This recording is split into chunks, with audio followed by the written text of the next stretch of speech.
right, good morning, everyone. I will call this hearing to order, and first I'll go over just a few housekeeping matters before I turn it over to Mr. Butler to read the docket. First, let me just say this is the first time we are live streaming. ETV has provided these wonderful cameras and cameramen, so smile for the camera, everyone. We are delighted to be doing this, making our process more transparent and allowing more people to participate and view our hearings. So again, smile. As far as schedule is concerned, we will break for lunch at around 12:30. I'll try to take a break about every hour and a half, and hopefully we'll get done today.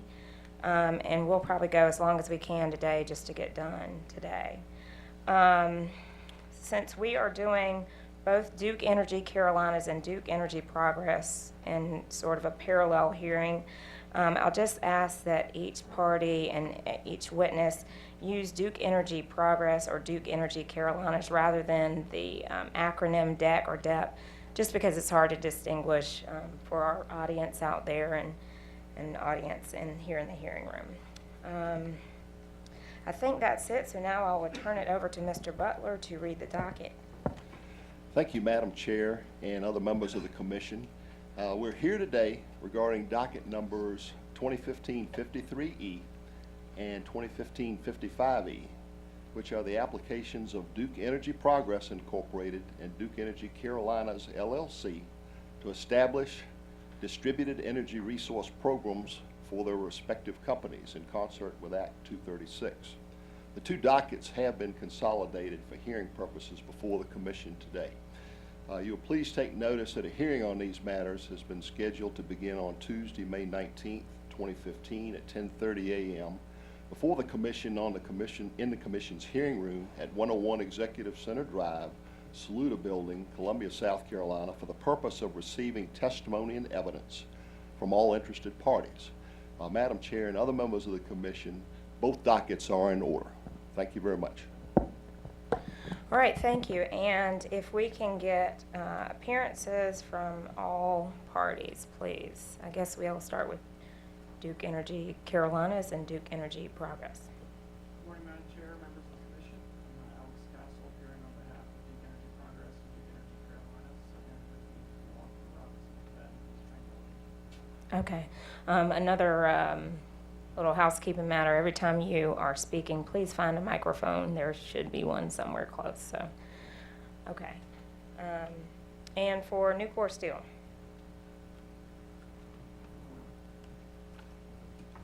Good morning, Commissioner Hall and Commissioners.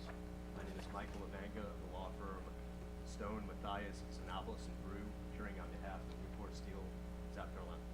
Okay. Thank you. Madam Chairman and members, more than on behalf of Duke Energy. Okay, thank you. And for Walmart stores. Morning, Madam Chair. This is Stephanie Roberts. I'm here on behalf of Walmart, Walmart Stores East, and Walmart Sam's East Inc. And can you hear me now? Thank you. Okay. All right, thank you. And I'm sorry. Not sure they're on. Okay, yeah. They're on now. Okay, yeah. If you'll just make sure that the red lights are on for those smaller microphones. And for the South Carolina Energy Users Committee. Madam Chair, I'm Scott Elliott. I represent the energy users in this docket, both these dockets. Okay, thank you. And for the Alliance for Solar Choice. Good morning, Madam Chair. Thad Culley, the law firm Keys, Fox & Weedman, on behalf of the Alliance for Solar Choice, and I'm joined by... Good morning, Joe McCullough, back again. Good morning, Mr. McCullough. All right, and for the Sierra Club. Madam Chair, members of the Commission, Robert Guile of Columbia for the Sierra Club. Okay. And for Sustainable Energy Solutions and Soulbridge Energy.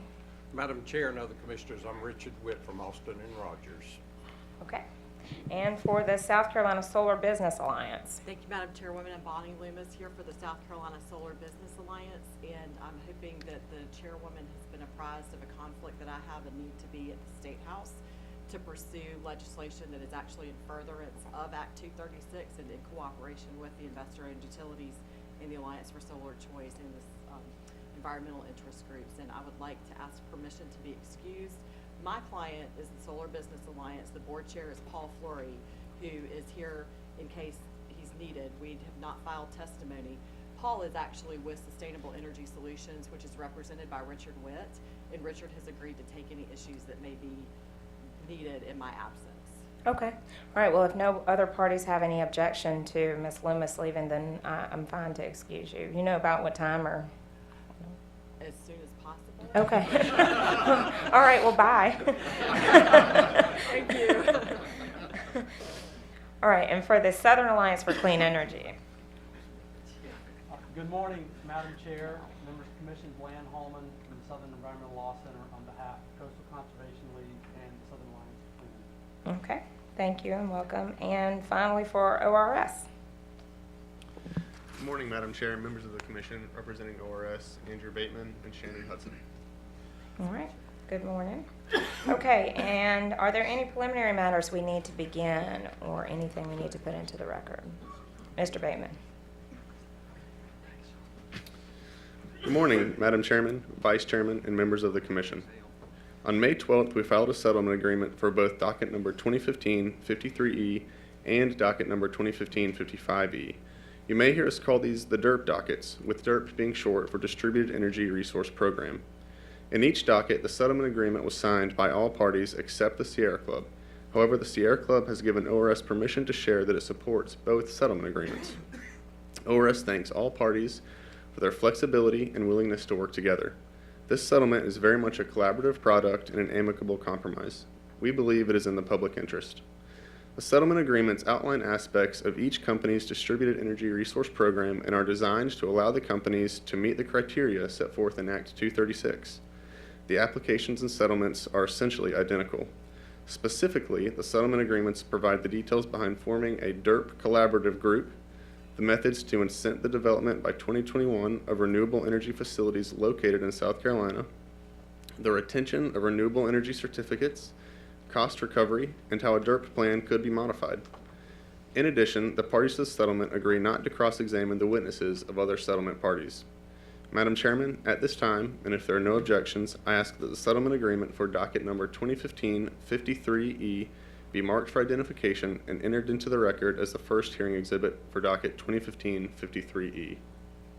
All right, the settlement agreement will be entered into the record as hearing exhibit number 1 for Duke Energy Progress and number 1 for Duke Energy Carolinas. Okay, thank you very much. This concludes all preliminary matters for ORS. Okay. All right, thank you. Are there any parties that would like to give an opening statement? Mr. Gowd? Madam Chair, members of the Commission, I'd just like to make a statement briefly on behalf of the Sierra Club. As Mr. Bateman related for ORS, we too compliment the parties and ORS for working diligently to reach this settlement. Sierra Club will not be a party to the settlement, but as he related, we have no objection to its adoption and support it, and wish to compliment the parties and the Commission for moving forward on this important matter. Thank you. Okay, thank you, Mr. Gowd. Any other parties that wish to make a brief opening statement? Okay, is there any member of the public that would wish to address the Commission at this time? Okay, all right. Mr. Castle, then you may present your case whenever you're ready, sir. The companies call Emily Felt and Jose Marino to stand.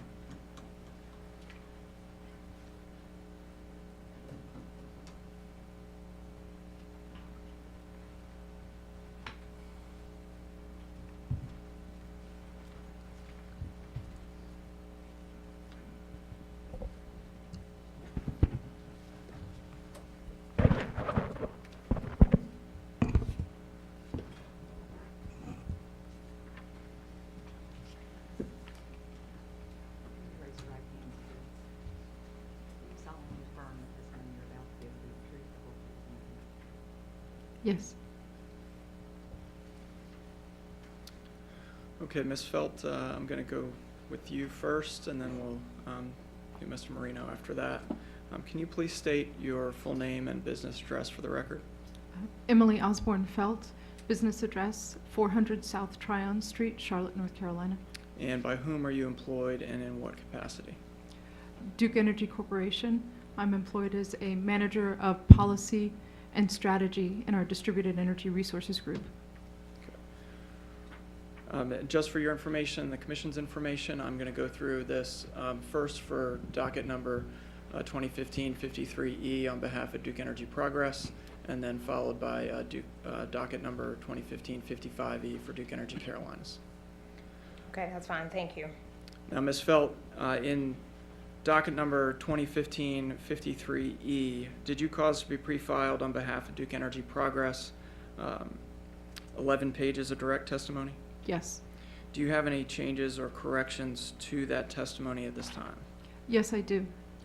On the title page and in the footer of my direct testimony, the docket number should be 2015-53E. Subject to those changes, if I asked you the same questions included within your testimony today, would your answers remain the same? Yes. Did you also cause to be pre-filed in this docket 6 pages of rebuttal testimony? Yes. Do you have any changes or corrections to your rebuttal testimony at this time?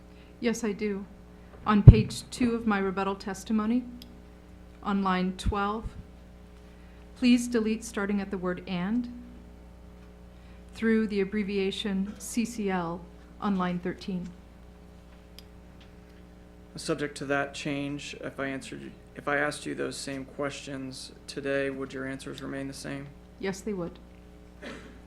Madam Chair, at this time, I'd like to have Ms. Felt's direct and rebuttal testimony pre-filed on behalf of Duke Energy Progress entered into the record as if given orally from the stand. All right, Ms. Phelps' pre-filed direct and rebuttal testimony will be entered into the record, read into the record as if given orally from the stand. Ms. Felt, do you have a summary of your testimony filed on behalf of Duke Energy Progress? I do. Can you please provide it at this time? My direct testimony supports the application of Duke Energy Progress, Inc. to establish a distributed energy resource, or DER, program, and to demonstrate how the proposed portfolio of DER initiatives will fulfill the goals of Act 236, specifically to, quote, promote the establishment of a reliable, efficient, and diversified portfolio of distributed energy resources for the state, end quote. The company's DER program has been designed to increase the capacity of solar generation located in its service area from 100 kilowatts as of January 1, 2015, to approximately 27 megawatts by January 1, 2021. The company proposes to meet half of the total capacity target through the introduction of 3 new customer offers. 1, the DER net energy metering incentive. 2, a solar rebate program. And 3, a shared solar program. These programs are designed to incent residential and non-residential customers to invest in or lease these facilities, both on and off premise. Also included in the company's application is a description of the company's plan to meet the balance of the capacity requirement through procurement of renewable energy from large-scale solar facilities located in South Carolina. The company's DER NEM incentive will be available to eligible net energy metering customer generators and will enable the customer to enjoy full retail rate credit for their net metered generation for a period of time, as defined in the settlement agreement in docket number 2014-246-E. The solar rebate program is a new tariff designed to encourage homeowners and businesses to install solar energy systems on site by providing assistance in the form of a $1 per watt rebate with the capital requirements of a solar investment. Customers who install solar energy systems up to 1 megawatt in size after January 1, 2015 may apply for the rebate. These customers may combine the rebate with the company's net energy metering tariff or with the company's standard power purchase agreement in South Carolina, Schedule CSP 30A. The shared solar program will allow multiple customers to subscribe to and share in the benefits of one renewable energy facility. Although it is designed for customers holding tax-exempt status, such as houses of worship, schools, universities, military installation, and government offices, this option will be accessible to a wide array of eligible residential or non-residential customers. The company expects the program will have strong appeal to residential and commercial customers who rent their premise, to residential customers who reside in multifamily housing units or even shaded housing, and to residential customers for whom the relatively high upfront costs of solar PV make the technology unattainable.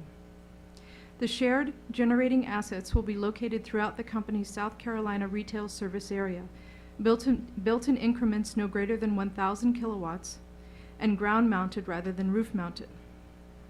To meet the balance of its capacity requirement, the company also intends to solicit 13 megawatts of solar photovoltaic capacity through a request for proposals for facilities between 1 megawatt and 10 megawatts located in its service territory in South Carolina.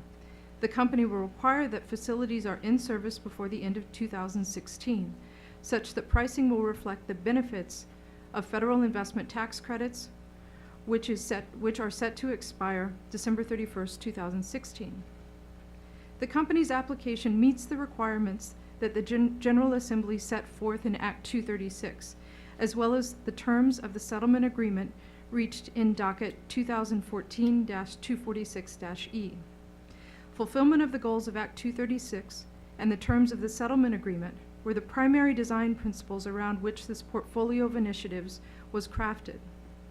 And we believe these programs and incentives offer meaningful benefits to customers choosing to install DER generation and will drive adoption to meet the capacity requirements of the Act.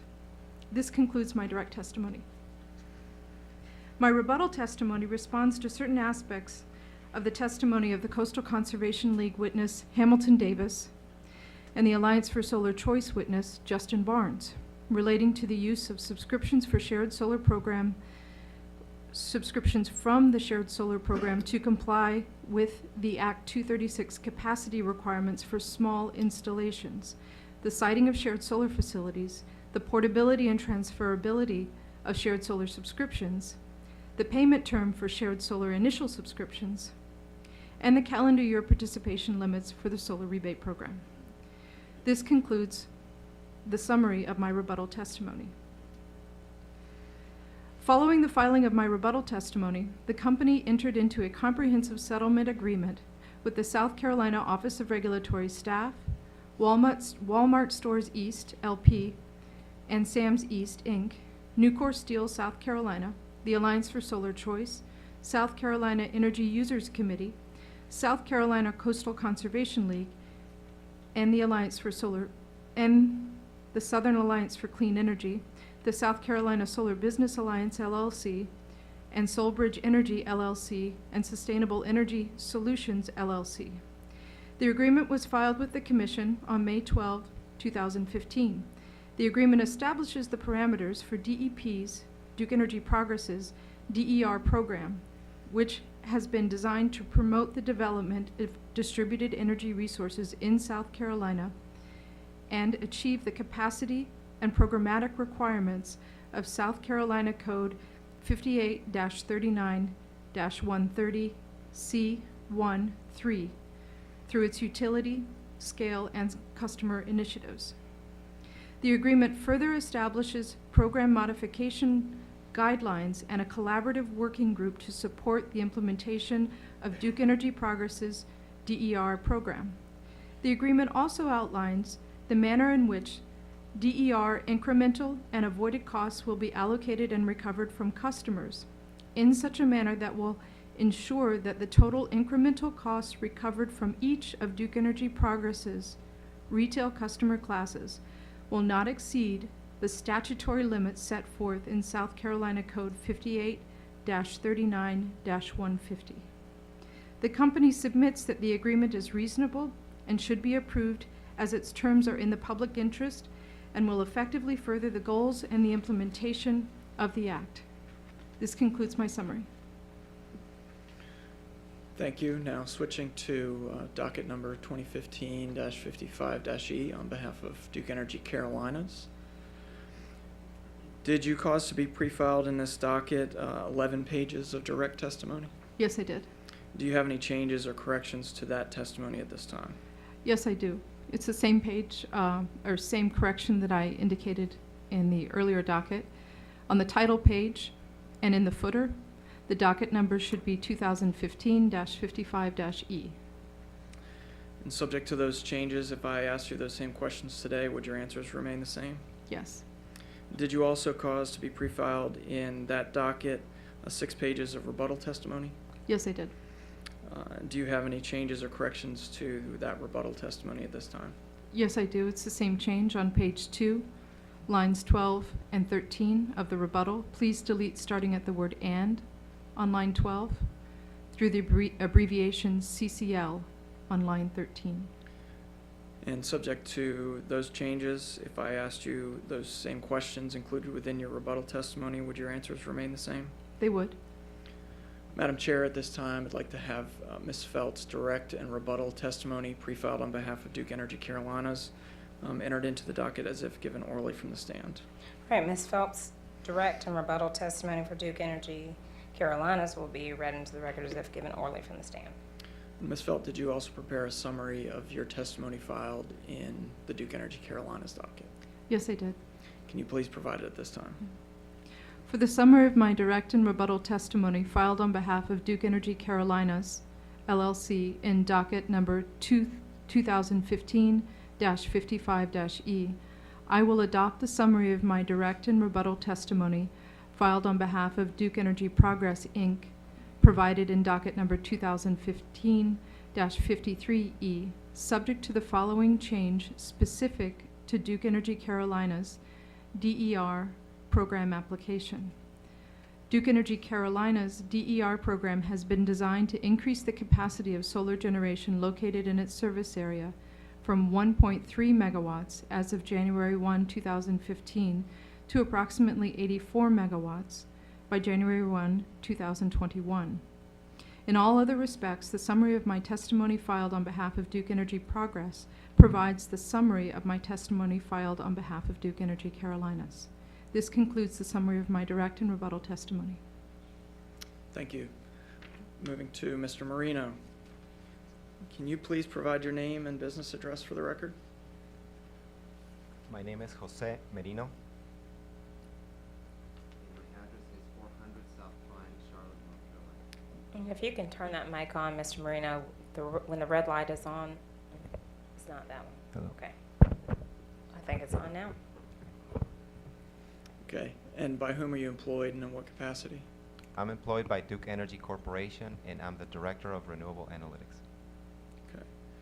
And did you cause to be pre-filed in this docket 22 pages of direct testimony and 2 confidential exhibits?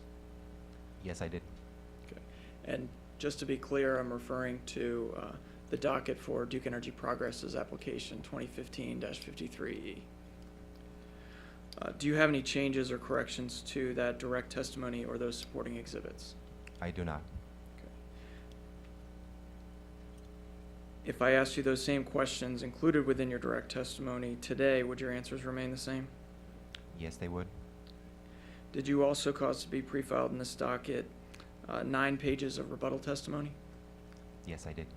Do you have any changes to that rebuttal testimony at this time? I do not at this time. And if I asked you those same questions included within your rebuttal testimony, would your answers remain the same? Yes, they would. At this time, Madam Chair, I'd like to have Mr. Marino's direct and rebuttal testimony filed on behalf of Duke Energy Progress entered into the record as if given orally from the stand, and to have both his public and confidential exhibits to his direct testimony marked as pre-filed. Okay. Mr. Marino's direct and rebuttal testimony will be read into the record as if given orally from the stand. His exhibits 1 and 2 will be entered into the record as hearing exhibit number 2. Thank you. Mr. Marino, did you prepare a summary of your direct and rebuttal testimony? Yes, I did. Can you please provide it at this time? Sure. My direct testimony explains that for utilities that choose to participate in a DER program pursuant to Act 236, it specifically requires the utility to 1. Invest in or procure 1% of South Carolina retail peak capacity from large-scale renewable energy facilities, no less than 1,000 kW and no greater than 10,000 kW in nameplate capacity, referred to as Tier 1. And 2. establish programs to encourage customers to purchase or lease renewable energy facilities no greater than 1,000 kW in capacity that in aggregate are equivalent in nameplate capacity to 1% of South Carolina retail peak capacity, of which 25% must be from facilities less than 20 kW in nameplate capacity, referred to as Tier 2. The company's proposed DER portfolio was designed to meet the nameplate capacity goals associated with large-scale renewable facilities up to 10,000 kW and to promote the necessary investment in small-scale renewable facilities that can serve residential, commercial, and industrial customers and meet the aggregate nameplate capacity requirements for facilities less than 1,000 kW. The company projects to bring online a total of 27 megawatts of installed capacity between 2015 and 2020 through the implementation of Tier 1 and Tier 2 programs. The projected breakdown of total DER capacity by tier is as follows. For Tier 1, 13 megawatts, and for Tier 2, 14 megawatts. To meet its Tier 1 requirements, the company plans to issue an RFP to solicit utility-scale solar, photovoltaic PPA, and utility-scale solar turnkey projects in its service territory in South Carolina. Bidders will be asked to submit proposals for projects greater than 1 megawatt and equal or less than 10 megawatts, with a desired contract term of 10 years and a target in-service date prior to December 31, 2016. The proposals will be evaluated based on a set of attributes as prescribed by the company's competitive bidding process. The company believes that relying on an RFP for utility-scale solar facilities is a cost-effective approach to comply with the Tier 1 capacity requirements, promote the benefits of the proposed DER portfolio, and increase awareness about the new DER market structure in South Carolina.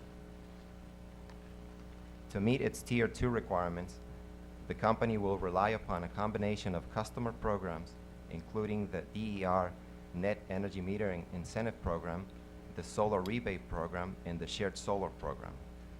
The DER NEM incentive will be available to existing and new NEM customers who take service under the company's new NEM tariffs prior to December 31st, 2020.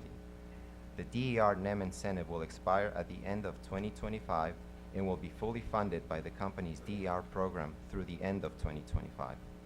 The DER NEM incentive represents the additional embedded incentive that must be provided to a NEM customer generator for that customer generator to receive a full one-to-one retail rate credit and was approved by the Commission in docket number 2015-246-E. The company's solar rebate program is a new tariff that promotes investment growth in DER technologies through an upfront cash payment based on a stated dollar per watt DC of installed nameplate capacity. The solar rebate will be available to residential and non-residential customers who desire to purchase or lease a DER on their property, with residential customers receiving a one-time $1 per watt rebate and non-residential customers receiving 75 cents per watt rebate from the utility once all of the tariff conditions are met. The contract period for the solar rebate is 5 years, and customers have an option of early termination subject to payment of reasonable termination charges. The company estimated and derived the solar rebate using the best available information for solar rooftop costs, current tax credits, economic conditions, and customer preferences in its service area, and we believe that the proposed rebate amounts for residential and for non-residential customers will be sufficient to achieve the installed capacity targets set forth in Act 236. The company's plan is to periodically evaluate the level and effectiveness of the solar rebate program based on past performance and market research, and it will propose to adjust it in the future as market conditions change. The Shared Solar Program is a subscription-based DER offer that is designed principally for customers that do not have adequate rooftops, that hold a tax-exempt status, that live in multifamily housing where it may be difficult to obtain the proper permits to install solar, that rent or lease their home, or customers who do not have the capital or credit score to afford to purchase or lease a solar array. By paying a monthly subscription and small upfront charges, multiple participants can subscribe to a pro rata share of the energy produced by a ground mount solar facility for a period of 10 years. Shared solar customers will receive a monthly energy credit based on the actual kWh generated by their solar subscription, and the energy credit will be based on the value of DER methodology prescribed in the NEM settlement agreement. In addition, subscribers will pay the company for all energy consumed at the prevailing retail rate. The shared solar customer charges and credits were designed such that participating customers experience a bill savings of approximately $25 per kW subscribed during the first few years of operation of the solar facility, with a simple payback period of approximately 4 years. The proposed level of incentives included in the shared solar offer were developed to produce approximately 9% bill savings in year 1 for a typical residential customer. And the company believes that the expected bill savings and short payback period will be sufficient to entice customers within the shared solar target segments to subscribe to the program. The program is targeted to tax-exempt and government entities, among other segments, and the company intends to use it to meet the requirements of South Carolina Code 58-39-130C3 relating to programs for tax-exempt and government entities. The company believes that the proposed shared solar incentives are also adequate to drive the required penetration of shared solar needed to meet the company's Tier 2 DER capacity requirements. Collectively, the utility scale RFP and proposed customer offers included in the company's proposed DER portfolio include tangible and meaningful incentives that will drive the necessary customer adoption and achieve the targets stipulated in Act 236. The programs included in the DER portfolio were designed to be cost-effective and easy to implement, administer, and monitor. Ultimately, customers' response will dictate the achievement of the Tier 1 and Tier 2 capacity requirements, but this portfolio provides strong customer offers designed to incent the required adoption by 2021 and provide the right amount of stimulus to the industry, considering available tax credits, current DER install cost, and electricity prices. This concludes the summary of my direct testimony. My rebuttal testimony responds to the testimony of Southern Alliance for Clean Energy and Coastal Conservation League witness John D. Wilson, CCL witness Hamilton Davis, and the Alliance for Solar Choice witness Justin Barnes filed in this docket relating to the term of PPA solicited through the RFP, the company's proposed solar rebate levels, and participation term for subscribers to the shared solar program. In my rebuttal testimony, I recommend the Commission allow the company to proceed as set forth within its application regarding the term of PPA solicited through the RFP, its proposed solar rebate levels, and proposed shared solar term. This concludes the summary of my rebuttal testimony. Thank you. Now moving to docket 2015-55-E, in your testimony filed on behalf of Duke Energy Carolinas. Did you cause to be pre-filed in that docket the 22 pages of direct testimony with 2 supporting confidential exhibits? Yes, I did. Do you have any changes to that testimony or those exhibits at this time? I do not. If I asked you those same questions today, would your answers remain the same? They would remain the same. Did you also cause to be pre-filed in the docket 9 pages of rebuttal testimony? Yes, I did. Do you have any changes to that rebuttal testimony at this time? I do not. Okay. If I asked you those same questions within your rebuttal testimony, would your answers remain the same? Yes, they would. Madam Chair, at this time, I'd ask that Mr. Marino's direct and rebuttal testimony be entered into the record as if given orally from the stand, and that his 2 confidential and public exhibits be marked as pre-filed. All right, Mr. Marino's direct and rebuttal testimony for Duke Energy Carolinas will be read into the record as if given orally from the stand. His exhibits 1 and 2 will be entered into the record as hearing exhibit number 2. Mr. Marino, did you prepare a summary of your direct and rebuttal testimony? Yes, I did. Can you please provide it at this time? Sure. For the summary of my direct and rebuttal testimony filed on behalf of Duke Energy Carolinas, LLC, in docket number 2015-55-E, I will adopt the summary of my direct and rebuttal testimony filed on behalf of Duke Energy Progress, Inc., provided in docket number 2015-53-E, subject to the following change specific to Duke Energy Carolinas DER program application. Duke Energy Carolinas projects to bring online a total of 84 megawatts of installed capacity between 2015 and 2020 through the implementation of Tier 1 and Tier 2 programs. The projected breakdown of total DER capacity by tier is as follows. For Tier 1, 40 megawatts, and for Tier 2, 44 megawatts. In all other respects, the summary of my testimony filed on behalf of Duke Energy Progress provides the summary of my testimony filed on behalf of Duke Energy Carolinas. This concludes the summary of my direct and rebuttal testimony. Thank you. Madam Chair, the witnesses are available for questions from the commission.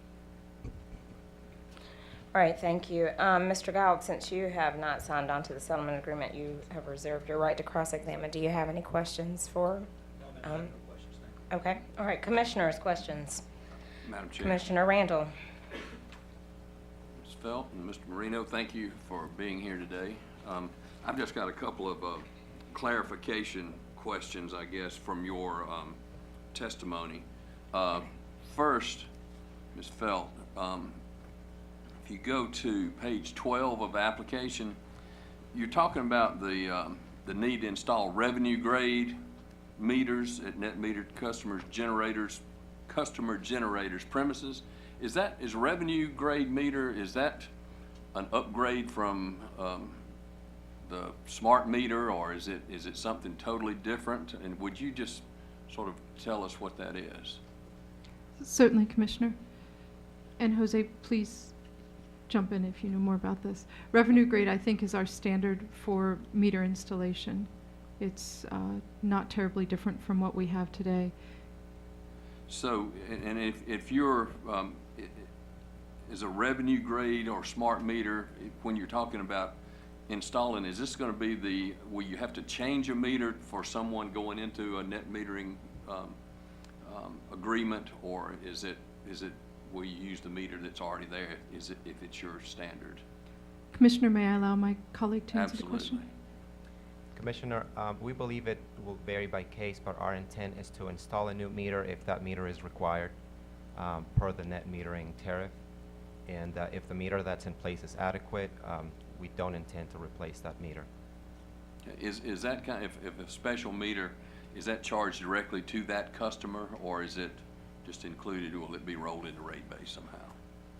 The metering costs that will be required per the net energy metering tariff that are necessary to enable the program will be charged to the DER program. Okay, thank you. Just one other quick question from Mr. Marino from page 6 of your direct testimony. You're talking about the minimal market activity for solar scale projects. How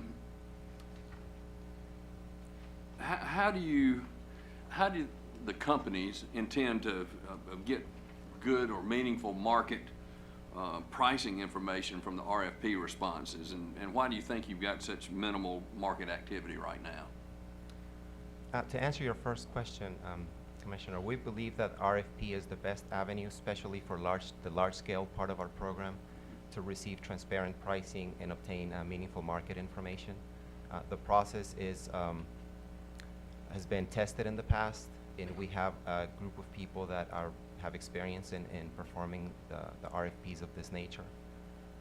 And to answer your second question, the level of activity that we believe exists in South Carolina right now, it is low because of the current economic conditions. And that's precisely why we believe our application and our program is the right avenue to provide the incentives to the market so the activity increases. Okay, thank you. Thank you, Madam Chair. All right, thank you, Commissioner Randall. Commissioners, Commissioner Fleming.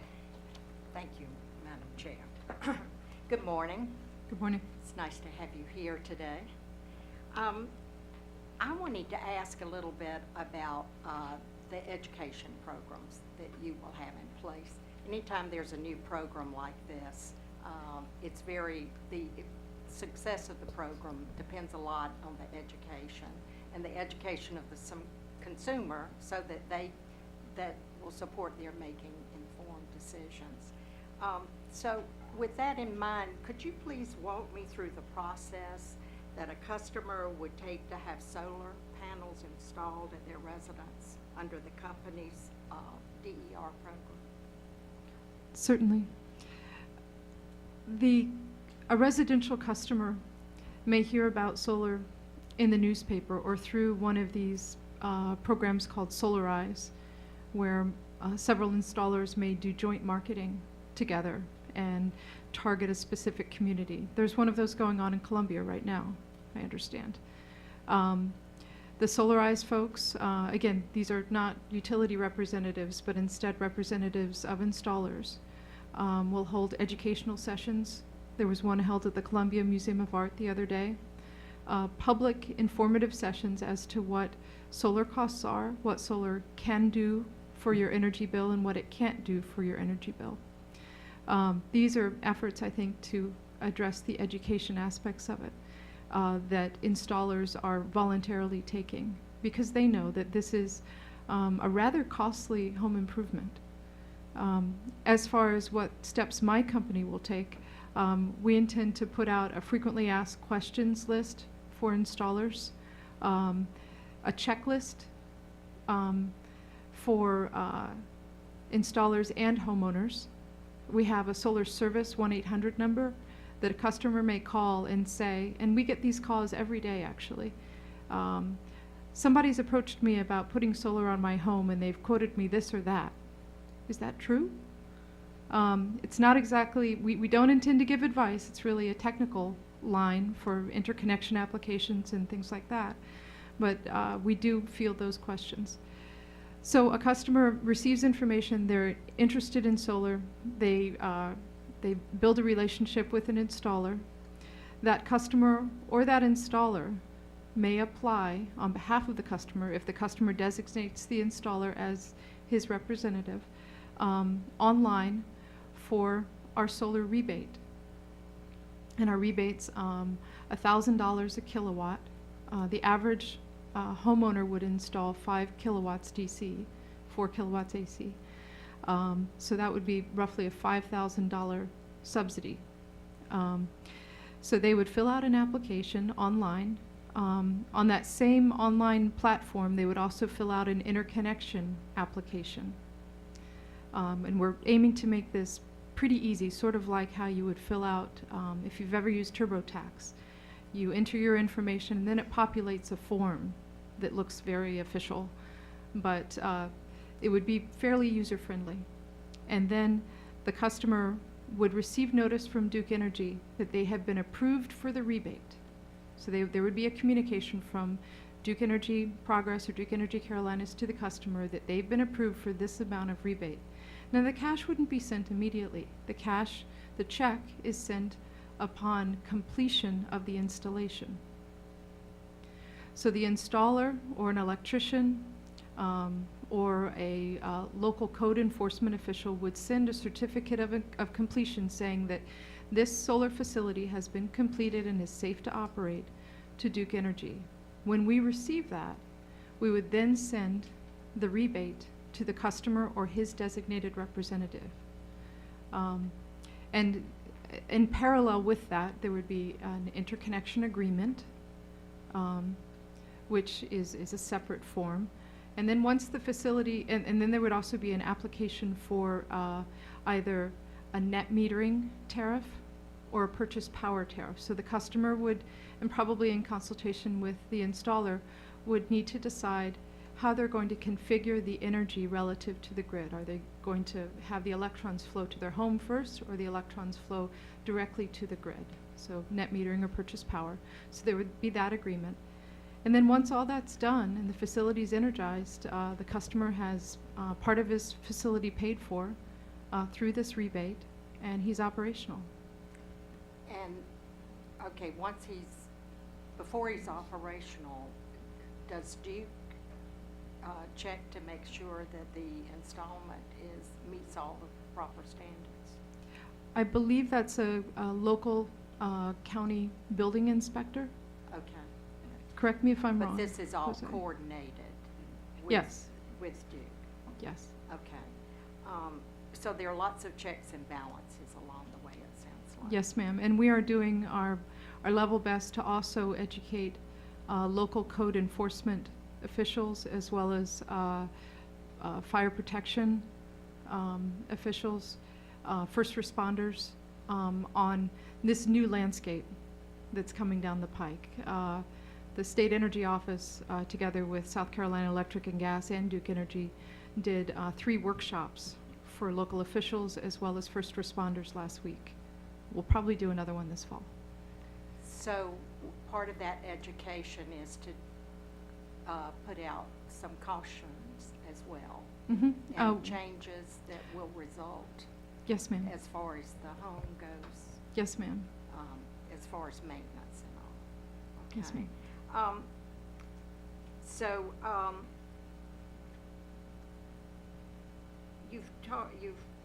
so when they apply for the rebate, you said that's not until it's completed. They would make the application before they sign anything with the installer. So they would make the application at the time that they think, okay, I want to do this. Once they make that online application to Duke, we will then look at the request and say, do we have available capacity under this tariff? Our solar rebate tariff has stated that this tariff is available at $1 a watt for this amount of capacity. So we'll look at our actual versus max capacity and say, is there room in here? If there is, then we'll send a notice to the customer that if you complete, we have reserved capacity for you under this rebate for 180 days. So please go complete your project, your installation within 180 days. Okay. And will the process inform the customer about all of the costs going forward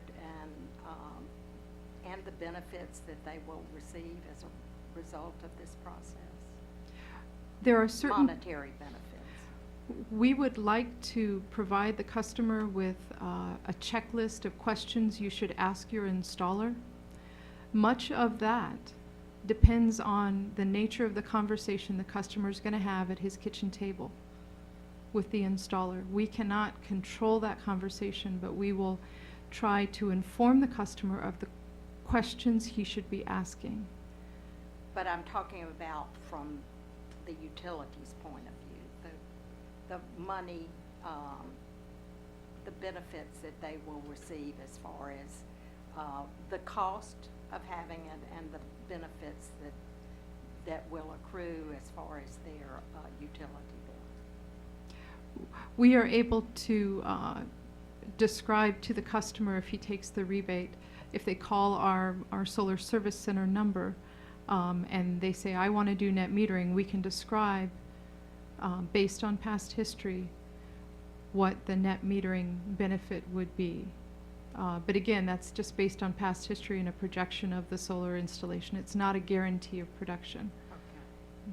Okay. And will the process inform them that this is not a static position, and once you pay for it, that's not the end of it, that there could be ongoing changes, possibly in tariff structure, regulations, say, that change along the way that could impact?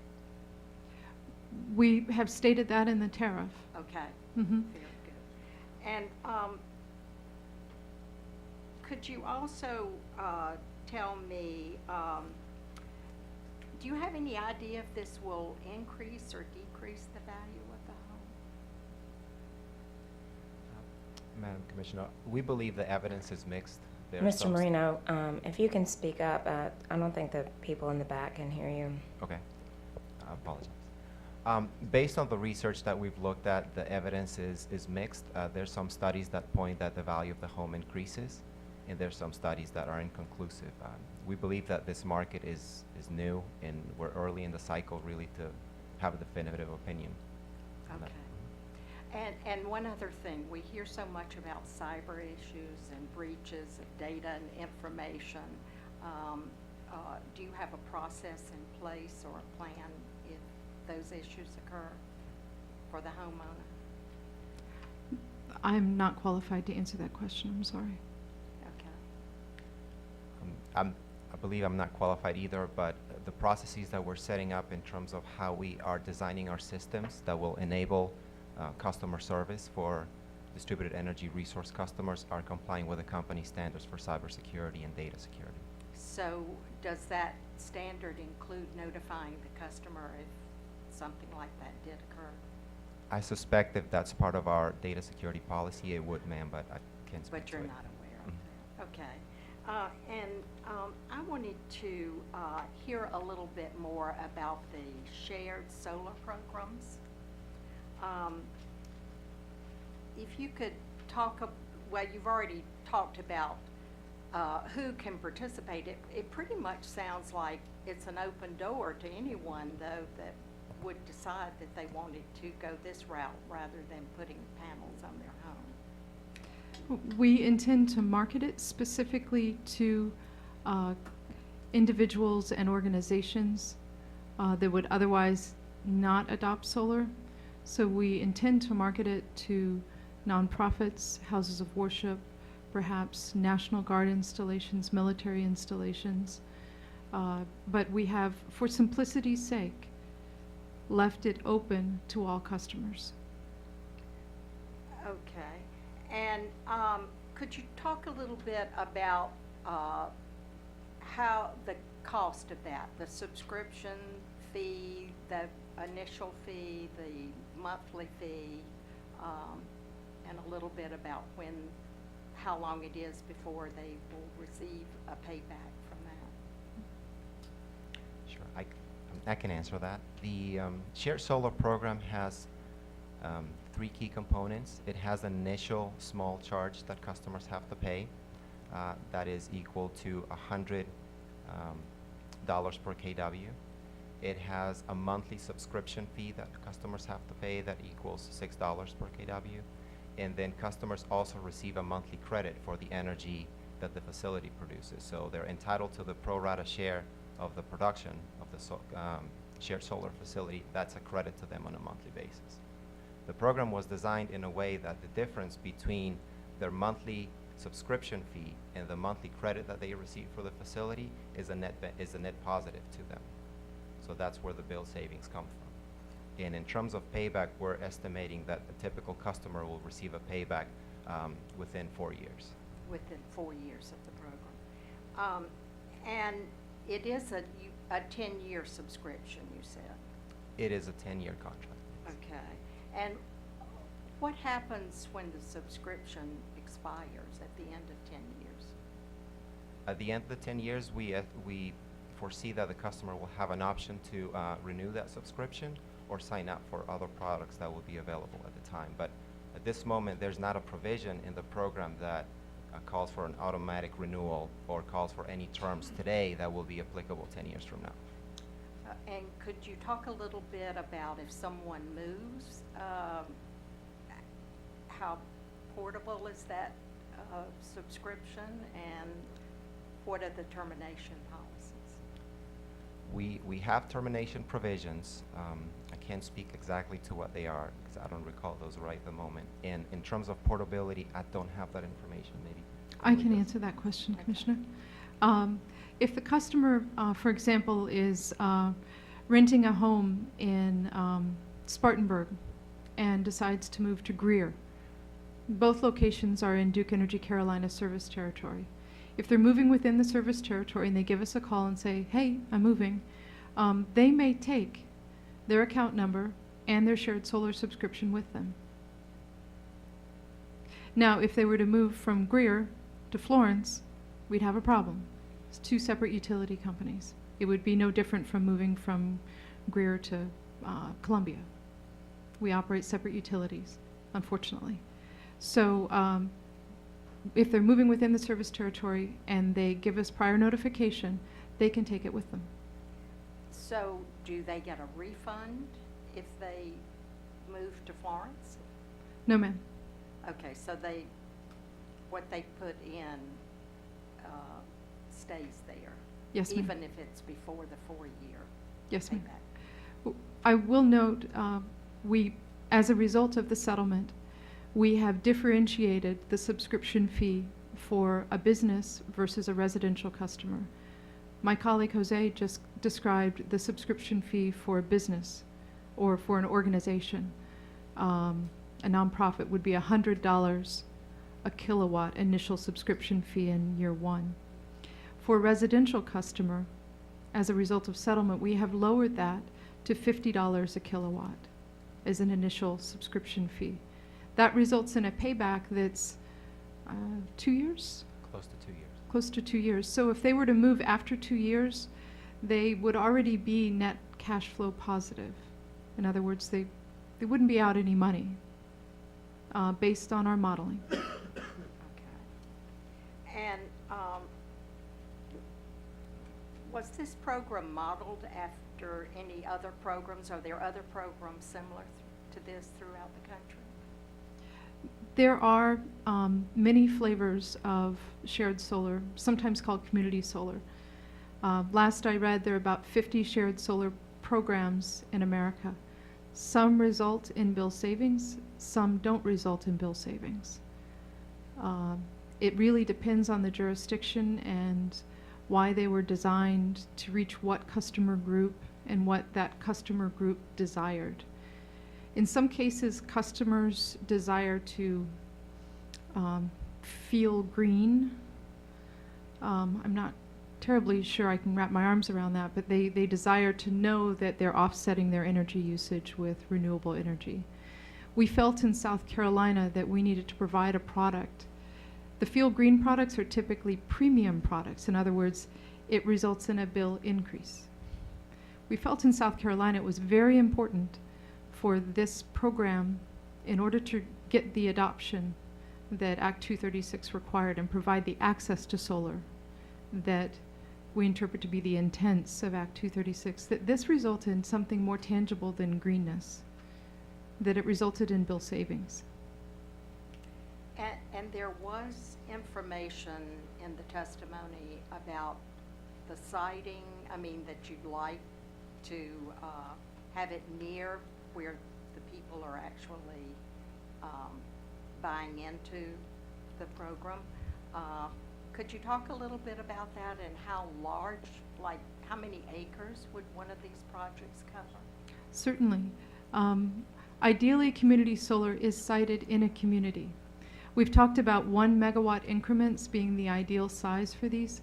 1 megawatt of solar takes approximately 5 acres to build. So a half a megawatt's 2.5 acres. Schools, new schools might have quite a bit of cleared acreage. Could, part of the solar facility be on the perimeter of a school, providing the viewable for several hundred students every day, perhaps with a kiosk that the kids could interact with every day. Perhaps the school could be a subscriber to it, and perhaps parents of children at the school could be subscribers to it. That, to me, is, as a parent, I think an ideal situation, and as a business manager. So that's the type of siting that you will hope to achieve Yes. with the project? Okay. One other question. What if it's undersubscribed? Then we will adjust.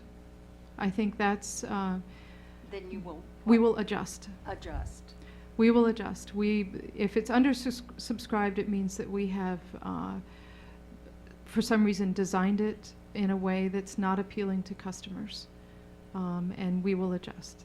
So that you plan to have the customers, you will make sure that The intent is to you will reach out to the adapt to make customers. sure the customers realize the opportunity is there. Yes, ma'am. One other thing, I did have a question here. Is the 1,000 kilowatt limit the most cost-effective way to meet this requirement? The law as my colleague explained, has two tiers. Tier 1 is 1 to 10 megawatts. Tier 2 requires us to procure renewable capacity less than 1 megawatt in size. That's to say that 1 to 10 megawatts solar at scale is more cost effective.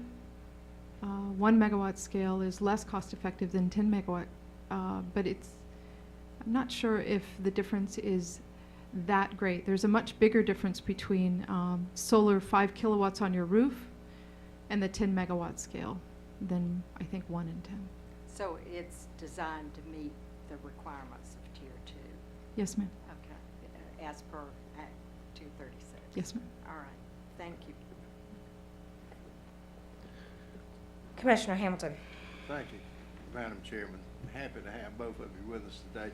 I have a follow-up question on Ms. Phelps, your testimony that you interchanged with Commissioner Fleming. In the direct testimony, the shared program was a 4-year payback. Did I understand you to say that it would be a cost plus effective payback after 2 years in the settlement? Yes, sir. So that would be a change. If a customer decided to put a solar on his roof and not be a part of your program, what would the payback be then?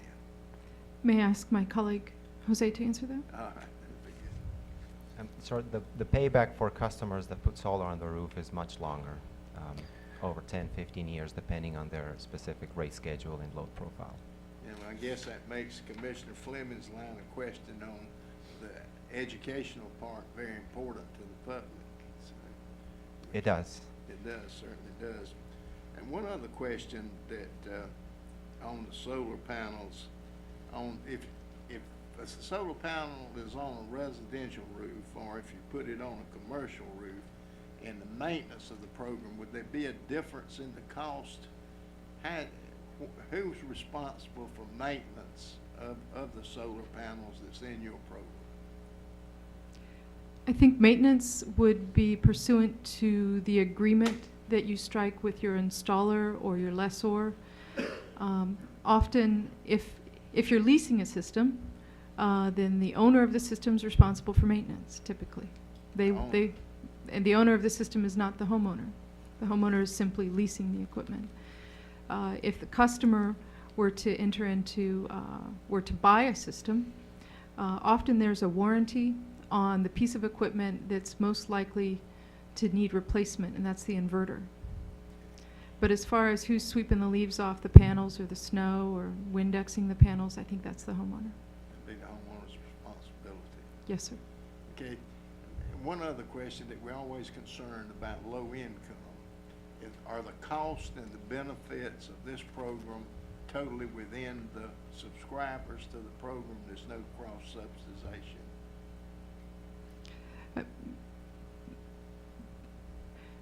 Okay. If you aren't a part of the program, do you have any cost? Yes. You would, your fuel factor, the component of your bill that is subject to the fuel factor. One element of the fuel factor now will be the DER incremental cost. Would this comply with the Bill 236? Yes. Okay. Thank you very much. Commissioner Howard. Thank you, Madam Chairman. Ms. Feld, summarize for me the review and approval process for proposed modification in the DERPA program, according to the settlement agreement. Certainly. In order to respond in a timely manner to changes in the solar market, to tweak the program, or if the program is really just not working as planned. For example, if we've mispriced the shared solar program, or if we've our rebates really are not incenting customers to adopt solar.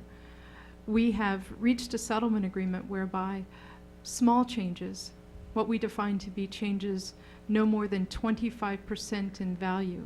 For example, $1 a watt rebate, if that were to change to $1.30, that would be more than 25% change. Something more than 25%, we would bring that change to the commission for your consideration. We would also bring any new programs to the commission for your consideration.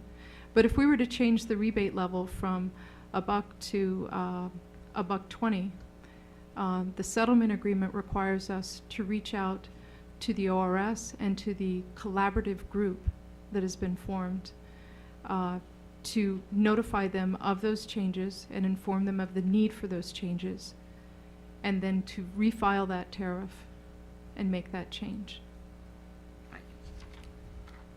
Mr. Marino, in your direct testimony, you stated that the proposed level of incentives included in the shared solar program were developed to produce approximately 9% bill savings for Duke Progress and 8% bill savings for Duke Carolina. Are these annual bill savings net of the customer's cost to participate in the program?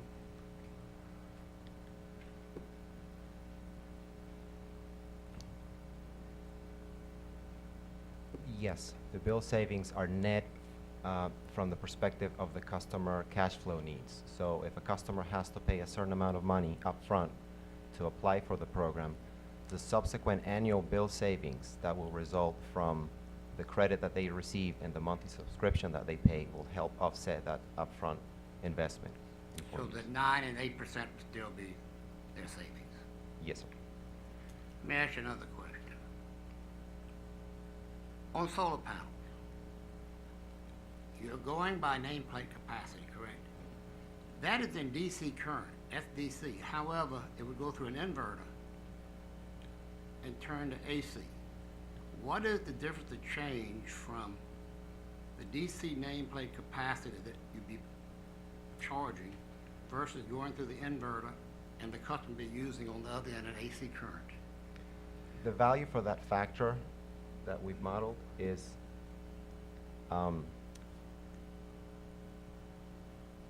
we adjust it by 0.77. So if we're talking in AC terms, we divide that number by 0.77 to get to DC terms. If we're talking in DC terms, we multiply that number. I'm sorry, if we're talking in AC terms, we multiply that number by 0.77 to, I'm saying that incorrectly. If our numbers are stated in AC terms and we need to convert them to DC terms, we multiply that number times 1.3. 1.3. Yes, sir. Thank you very much.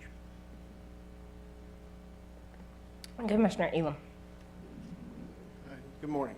I want to follow up a little bit on some of the discussion of benefits to the solar customer.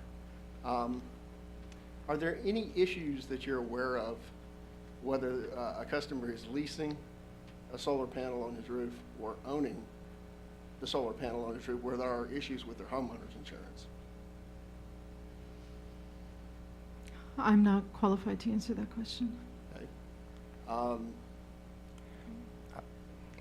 I don't believe we have that information. Okay. No issues about who works on the roof and whether or not you're allowed to put something on your roof? Not aware of that from any other programs? I am aware of issues that mortgage lenders may have. Mm-hmm. And could you describe those? I would prefer to follow up with you, Commissioner. Okay. It's been a while. And your mention of TurboTax got me thinking about the tax credits. Could you discuss what tax credits are available to customers who participate in the program? Sure. Currently, we've assumed that there are two types of tax credits available to customers. The first one is the federal tax credit, which is 30%, and the second one is the South Carolina state tax credit, which is 25%. Okay. And those can be spread out over years? That's a tax benefit that applies depending on the customer's tax position. Mm-hmm. The benefit is short-term, so you can offset your tax liability by the value of that tax credit immediately to the extent that you have tax liability. Okay. Ms.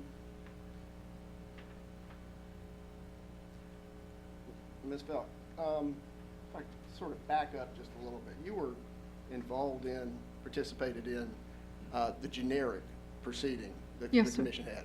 And you're generally familiar with the settlement agreement in Yes, that? If I could just paraphrase, I know you probably don't have this in front of you. I So- do. You do? Well, that's fine. If you could go to page 4 of 25. This is in docket 2014-246E, and the settlement agreement, paragraph 7.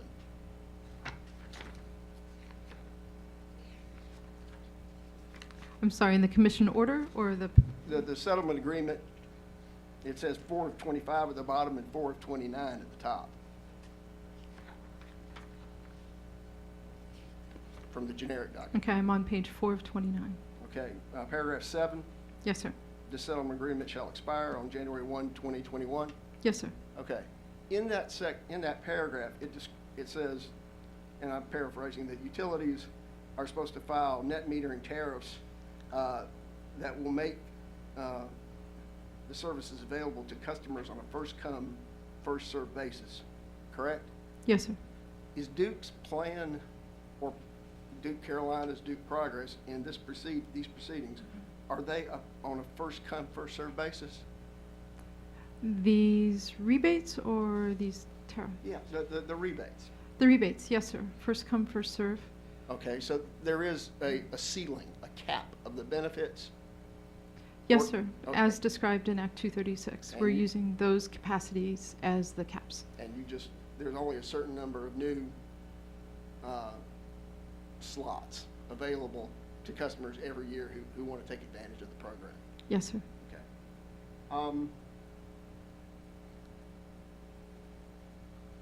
I have some others, but maybe I will ask those of Ms. Smith. Thank you. Thank you. Commissioner Whitfield. Thank you, Madam Chairman. Good to have both of you with us today. Just a couple of questions for each of you. I guess, Ms. Felt, you first. The settlement agreements reduce the avoided cost tariff eligibility for facilities from not in excess of 5 megawatts to those not in excess of 2 megawatts, and extends the term to 10 years. I guess, first of all, what's the reason for this reduction? Certainly. The reason for that reduction stems from conversations that we had in furtherance of settlement with the Solar Business Alliance. And they brought up a really good point. If our initial filing of solar rebates stated that we would offer a rebate to a commercial customer of 75 cents a watt. Now, they brought to our attention that if an industrial customer, for example, takes that rebate and then decides to net meter, net metering is really just a kilowatt hour for kilowatt hour exchange. Now, an industrial customer in South Carolina in our territories might be paying 6 cents a kilowatt hour or 5 cents a kilowatt hour. So net metering is really not that lucrative for them in terms of enabling a revenue stream that will support the installation of this solar. And they brought to our attention that an industrial or commercial customer would be more likely to then sell all the electricity to the utility and enter into a purchase power agreement with us. A purchase power agreement would be our CSP 30A tariff or Schedule PP. And those tariffs, as available today, delineate a term of 1, 3, or 5 years, depending on the jurisdiction. It was brought to our attention that for an industrial customer, that's really not a financeable revenue stream.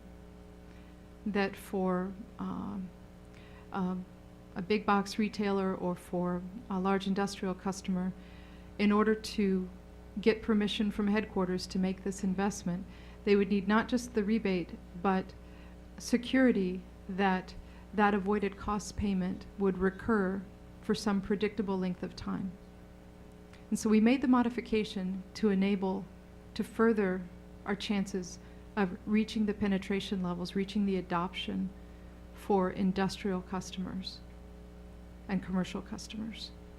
The change in the eligibility from 5 megawatts to 2 megawatts was informed by a desire to really target this modification to the avoided cost to the capacities described in Act 236, really to target it to very small scale generation. 1 to 2 megawatts of solar, although that's 5 or 10 acres of solar, is considered in today's environment relatively small installations. They call it baby ground mount. So your reduction was as a result of the settlement. I think you said 75 cents for commercial, of course, $1 for residential, but your concern was the more so in the industrial users, and that was brought to your attention, or the reduction was as a result of the settlement agreement. And so I guess you're increasing, your intent is to increase the potential for market for I guess smaller scale. You use the word baby, but smaller scale DER. Yes, sir. Less than 1 megawatt DER. What will this reduction do? How will it impact existing facilities that are already?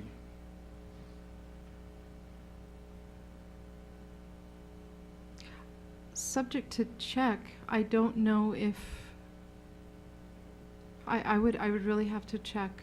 I think existing facilities would remain on their tariffs until their tariffs expire, and if they are not subject to the eligibility stated in the tariff, they would simply assert that they're a qualifying facility, and we would negotiate an avoided cost rate and term as a qualifying facility. You want to maybe get a late filed exhibit for that, or follow up, or do you know, Mr. Marino? I do not, sir. Okay, well, if we can get a late filed exhibit regarding that, how the reduction will impact existing facilities, Ms. Felt, we would appreciate that. Will do. Please. And that late filed exhibit will be hearing exhibit number 3. In both. Madam Chair, 1 second. Okay, I'm sorry, Mr. Castle. Can we just get a clarification on what the exact substance of the late filed exhibit is to be in terms of the question to be answered? Go ahead, Mr. How the reduction would impact the existing facilities, the reduction from 5 megawatts down to 2 megawatts. So in terms of their contract status with the company and their future eligibility for the standard tariff? Right. And will they remain on the tariff as Ms. Felt thinks? Correct. Or? Okay, thank you. Madam Chair, may I ask counsel for Duke Energy in Progress if there's anyone here who can answer the question? Well, it's a legal question. I'm certainly qualified to speak to it, but I think in large part it's governed by the terms of our existing tariffs with our customers. On the Duke Energy Progress side, our Schedule CSP 30A rate is a variable rate, so that resets every time that we update that tariff. Generally, the contracts that we enter into with those customers are 1-year evergreen until such time that the rate is updated. So to the extent that a customer would remain eligible for our CSP 30A rate, meaning that they would be under 2 megawatts in size, they would still be eligible for our CSP, the next iteration rate. They'd probably have the option of selecting a 1, 5, or 10-year rate under the new tariff structure. However, if they were over 2 megawatts, as Ms. Felt referenced, they would have to negotiate a rate subject to PURPA with the company, similar to what we filed with the Commission on the Darlington Solar PPA executed between DEP and Darlington Solar. On the DEC side, we have currently available 1-year and 5-year rate options for customers eligible for Schedule PP. Upon the implementation of the new tariffs, we would have variable 5-year and 10-year options for customers no greater than 2 megawatts. So the situation would be the same for those facilities less than 2 megawatts in size as on the DEP side. But on the larger than 2 megawatts, they would have to negotiate a contract with us, as would the DEP customers. Customers that have existing contracts in place today on the DEC side that say entered into a 5-year deal last year, those PPAs remain in place until such time that it expires pursuant to the terms of that agreement.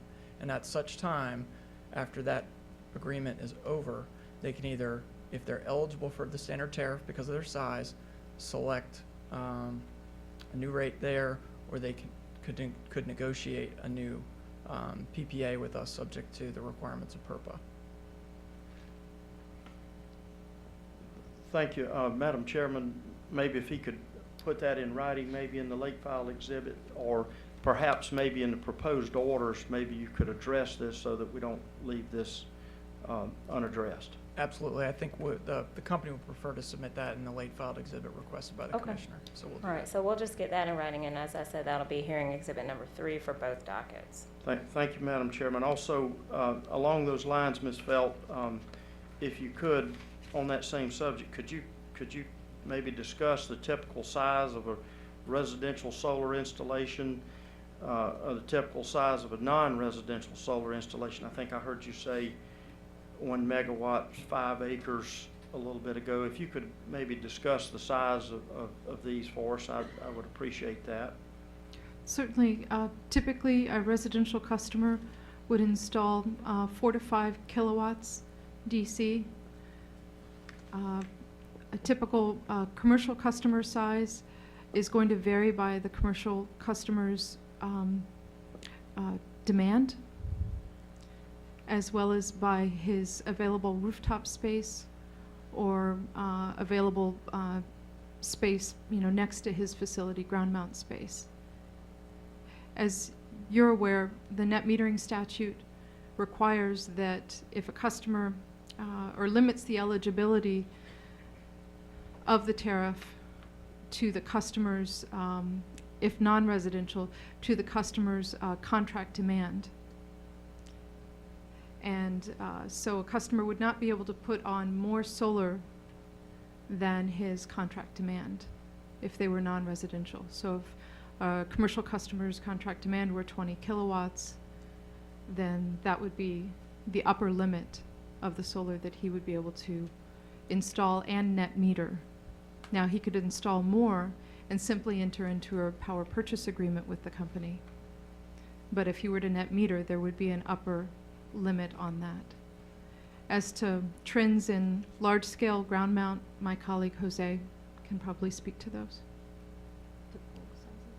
And for large-scale facilities or ground mount facilities, they really vary in size from 250 kW all the way up to 10, 20, etc.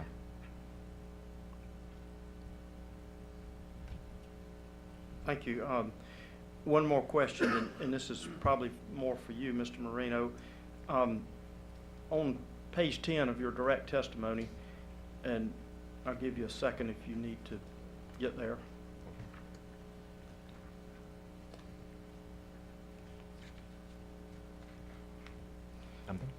You state that the upfront cost of a solar facility and the projected declining energy production profile driven by panel degradation are the main reasons why it does not represent a better alternative than the company's electric rate under present conditions. From table 1, also on your page 10, and the next accompanying text, it appears that this will be the case over the next 25 years, even considering the proposed riders and rebates. How long do the companies propose to provide incentives to encourage adoption of solar facilities by customers? We propose to provide incentives for the next 4 years. By 2020, the program ends. Or until we reach the capacity stipulated in Act 236. Comply with the Act. Yes, sir.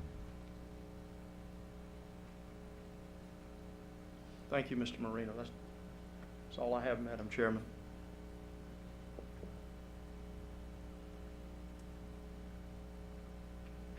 All right, commissioners, any other questions for Ms. Felt or Mr. Marino? Okay, Mr. Castle, any redirect before we excuse these witnesses? I just have a few questions. Okay.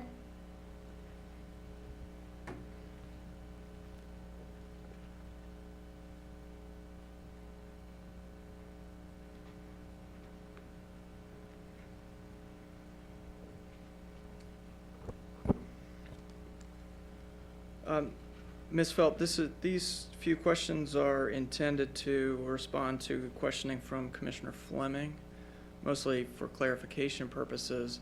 Is it the company's intention to include additional information on its website for customers that want to either lease or purchase solar facilities? Yes. And there'll be information available on that website related to all of the customer programs we're talking about today? Yes. On the shared solar program, Commissioner Fleming asked you some questions around a customer leaving the service territory or terminating their subscription. Do you remember that? Yes. Isn't it true that there is no additional termination charge that a customer would have to pay if they did choose to walk away from the program? There is no termination or exit fee. Thank you. Another question that Commissioner Fleming asked you was about whether what happens if the program, the shared solar program, was undersubscribed. Do you remember that? Yes. Is the company's planned approach to build out the program in tranches targeted at that issue? Yes. In our initial tranche of 4 megawatts, I think that's roughly 1 megawatt in Duke Energy Progress, 3 in Duke Energy Carolinas. That will be executed in 2016. The idea is to segue into this and see if it works. And then if it is subscribed, we would do another tranche in 17 and another tranche in 18 and 19. So in sum, the company's not going to build out the full amount of shared solar that it wants to build and hope that customers sign up. That's correct. It is not a build it and they will come. No. So it's not going to overbuild the capacity. No, we will not. Okay. In response to questioning from Commissioner Howard, you described the parameters around the modification process under the settlement. Yes. One thing I wanted to clarify would all changes to any tariffs, regardless of the impact on charges or credits, would all of those be filed with the Commission? Absolutely. Okay. But some of those would only be filed for notice and not with a request for approval, correct? That's correct. Commissioner Elam asked you some questions on limitations on installing solar on someone's rooftop from either homeowners insurance or mortgage lenders. That's correct. Do you think there might be some other witnesses from other parties to this proceeding that might be qualified to speak to those issues? Yes. Might Witness Barnes from Task be able to speak to those questions? Sure hope so. Okay. Mr. Elam, Commissioner Elam also asked you about, I think, the participation limits in our programs, and particularly as it pertains to the solar rebate program. Does the settlement agreement affect the calendar year approach that was proposed in the application? Yes, the settlement agreement removes the calendar year approach. Our filed tariffs on February 9th stated that this year up to 8, we'll offer rebates for up to, I think it was 6 or 8 megawatts of capacity. And once that capacity is subscribed, this tariff expires until the next calendar year. It was brought to our attention by a number of intervening parties that really induces a stop-start market. So we modified the program such that when this tranche of capacity is subscribed, the company will suspend that tariff at that rebate level and reissue another tariff with a new capacity limit at a new rebate level to keep the I guess the momentum in the market rolling. Those are all the questions I have, Madam Chair. Okay, thank you. All right, well, then Ms. Felt, Mr. Marino, you may be excused. And Mr. Castle, you may call your next witness whenever you're ready. Madam Chair, we call Kim Smith.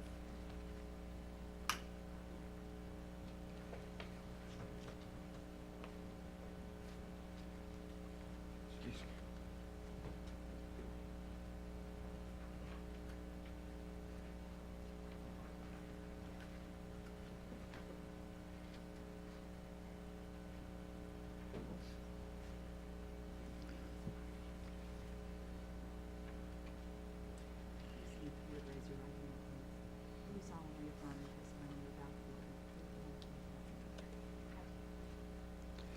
Could you state your name for the record, please, Ms. Smith? Kim H. Smith. And by whom are you employed and in what capacity? I'm employed by Duke Energy Carolinas, the race department. I'm a manager of race. Okay. And Madam Chair, we're going to go through. Ms. Smith, if you can speak directly into that microphone, please. Okay, it's on. Okay. I'm sorry. Madam Chair, we will go through, as the other witnesses, we'll go through the Duke Energy Progress testimony and then the Duke Energy Carolinas testimony, as the other witnesses have. Ms. Smith, have you caused to be prepared direct testimony that was filed in docket 2015-53E on behalf of Duke Energy Progress? Yes, sir. And does that testimony consist of, I think, 16 pages of questions and answers? Yes, sir. And 5 exhibits? Yes. Okay, now we're talking about the direct testimony. Do you have any changes to that testimony? I do. Would you describe the change, please? Yes, on page 5, line 20, we have section 58-40-10 F6. It should be section 58-40-20 F6. Okay. With that change that you've described, if I were to ask you the questions contained in your pre-filed testimony today, would your answers be the same? Yes, they would. Madam Chair, we'd ask that Ms. Smith's direct testimony on behalf of Duke Energy Progress be copied into the record as if given from the stand. All right, Ms. Smith's direct testimony will be entered into the record as if given orally from the stand. And we would ask that Ms. Smith's 5 exhibits be filed in the record of the case as the next hearing exhibit. All right, Ms. Smith's 5 exhibits 1 through 5 will be entered into the record as hearing exhibit number 4. And Ms. Smith, did you cause to be prepared 4 pages of rebuttal testimony that was filed in docket 2015-53E? Yes, sir. And do you have any changes in the rebuttal? No, I do not. If I were to ask you the questions contained in your rebuttal testimony today, would your answers be the same? Yes, they would. Okay.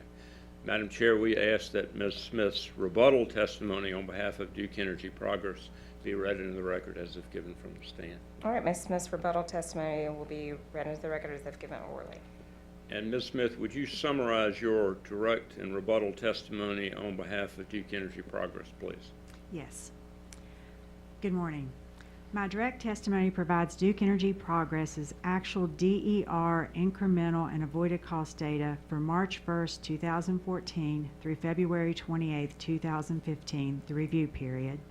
The projected DER incremental and avoided cost information for March 1st, 2015 through June 30th, 2015, the forecast period, and the proposed DER incremental and avoided cost factors by customer class for July 1st, 2015 through June 30th, 2016, the billing period. In addition, my testimony describes and supports the parameters used for allocating costs and establishing billing factors for customer classes.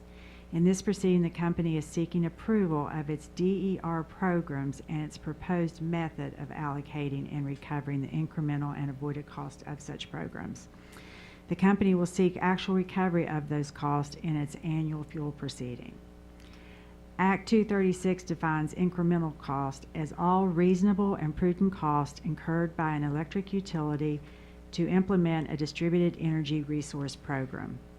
Incremental costs include, but are not limited to, the cost an electric utility incurs in excess of the electrical utility's avoided cost rate, the full cost of electrical utilities investment in non-generating distributed energy resources, such as but not limited to energy storage devices, the electrical utility's weighted average cost of capital as applied to the electric utilities investment in distributed energy resources, expenses associated with the project, asset, or program under generally accepted principles of regulatory or utility accounting or accounting orders issued by the Commission, and the electrical utility's incremental labor cost associated with implementing a distributed energy program. Act 236 defines avoided costs for purposes of separating total DER program costs between incremental and avoided cost as all costs paid under avoided cost rates or negotiated rates pursuant to PURPA, whichever is lower. In South Carolina Code 58-139 36-110B, avoided costs are further defined, indicating that they are to be rates most recently approved by the Commission or negotiated pursuant to PURPA.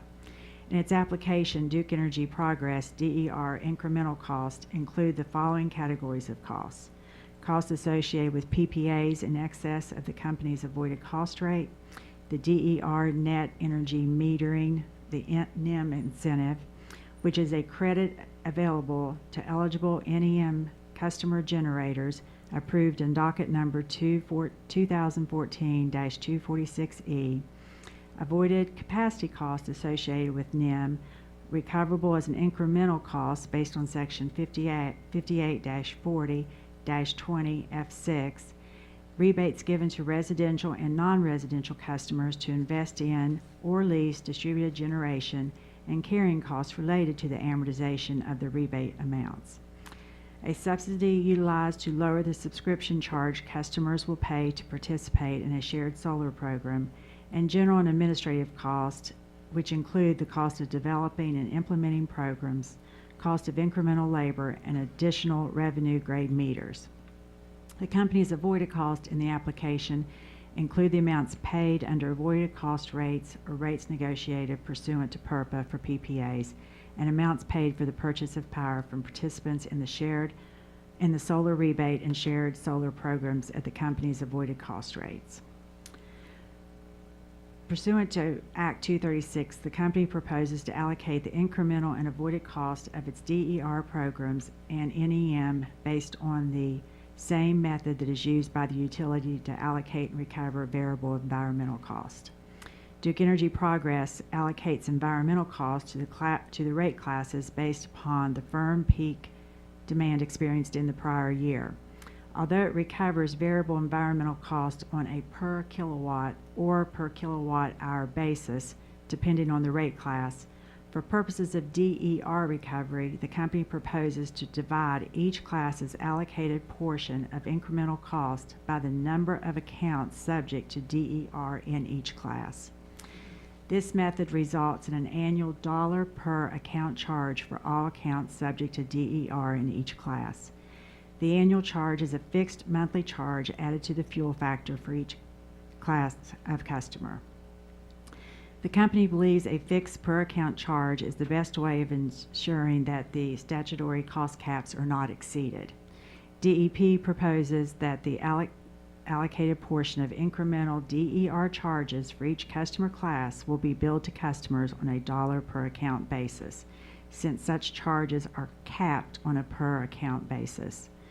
The company believes that the per account recovery approach is appropriate since South Carolina Code 58-27-865 does not prescribe a particular billing unit for costs recovered under this section, and the company has historically used different options, both rates per kilowatt hour and rates per kilowatt.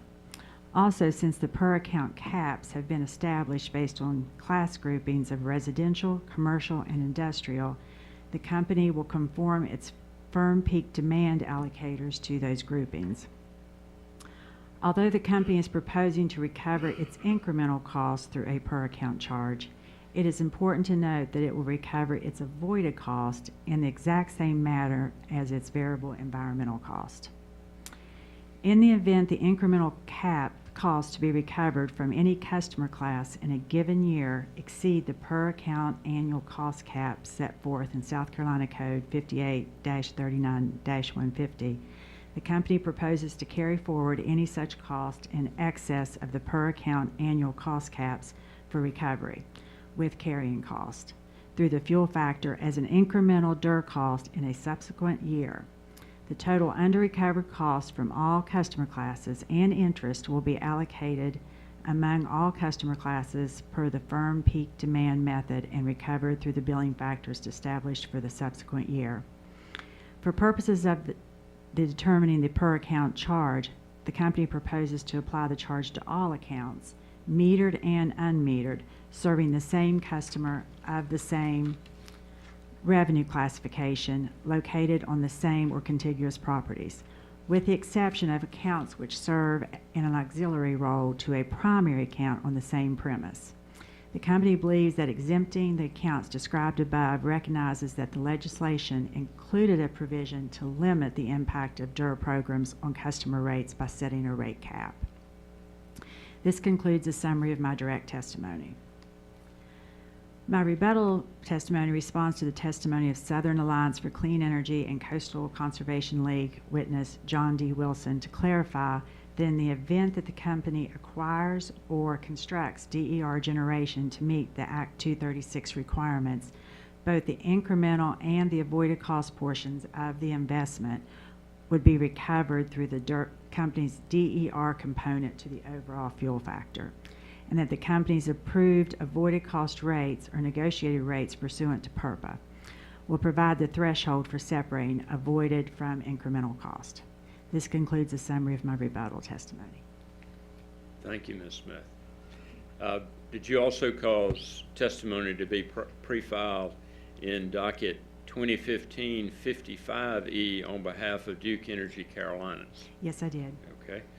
And was that direct testimony consisting of 16 pages of questions and answers? Yes, sir.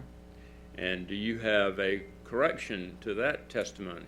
Yes, I do. I have the same correction I had to the Duke Energy Progress testimony on page 5, line 20. The section 58-40-10F6 should be 58-40-20F6. With that correction, if I were to ask you the questions contained in your pre-filed direct testimony on behalf of Duke Energy Carolinas, would your answers be the same? Yes, they would. Okay.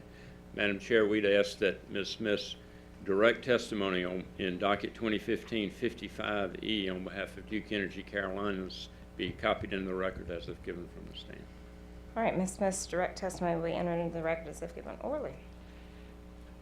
Did you have 5 exhibits attached to your direct testimony on behalf of Duke Energy Carolinas, Ms. Smith? Yes, sir.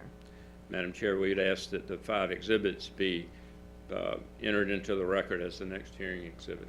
Okay, Ms. Smith's 5 exhibits will be entered into the record as hearing exhibit number 4. Thank you, Madam Chair. Ms. Smith, did you submit rebuttal testimony in docket 2015-55E? Yes, I did. Do you have any changes to the rebuttal testimony? No, I do not. If I were to ask you the questions in the testimony, would your answers be the same? Yes, sir. Madam Chair, we'd ask that Ms. Smith's rebuttal testimony on behalf of Duke Energy Carolinas be read into the record as if given from the stand. Okay, Ms. Smith's rebuttal testimony in 55E will be read into the record as if given orally. And Ms. Smith, would you summarize your Duke Energy Carolinas direct and rebuttal testimony, please? Yes. For the summary of my direct and rebuttal testimony filed on behalf of Duke Energy Carolinas, LLC, in docket number 2015-55-E, I will adopt the summary of my direct and rebuttal testimony filed on behalf of Duke Energy Progress, Inc., provided in docket number 2015-53-E, subject to the following change specific to Duke Energy Carolinas DER program application.